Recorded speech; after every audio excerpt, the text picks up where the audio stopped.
Good evening and welcome to News 10 on My Fox 10. There's been a lot in the news lately about TIFs, but it can be a complicated subject. News 10's Patsy Kelly breaks down what we need to know and why we should even care.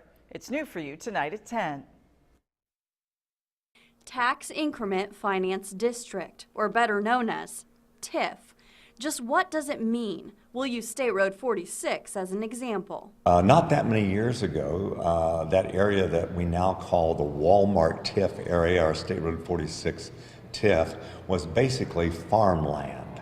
And the assessed value on that farmland, let's say, was $1,000 an acre. Then the city creates a TIF district, or a geographical area. That means any new improvements on that land pays off. So now that $1,000 an acre farmland becomes, let's say, for example, something more like $500,000 an acre, at least as it relates to tax assessments. So that difference, the additional revenue, is snatched up and used to fund a number of things needed in the community, creating what Lambert calls an economic engine. The new revenues that are generated by new businesses and industry is captured and go back to my cornfield analogy, like seed corn, it's replanted then, if you will, to kind of grow more business and industry in an area that was at one point pretty vacant. So what does this mean for the average Joe? We're generating new revenues.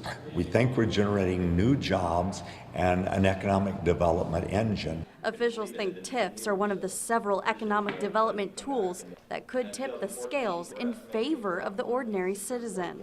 After you create the infrastructure to support just one new facility, the area could attract more businesses. New businesses bring jobs, spending, and tax revenue, even going so far as to make property tax rates just a little lower for everyone, building up an area to keep it on top of its game. In Terre Haute with photojournalist Gary Bryan, Patsy Kelly, News 10. Officials believe over a 20-year build-out of that State Road 46 district, that area has the potential of creating more than 8,000 jobs.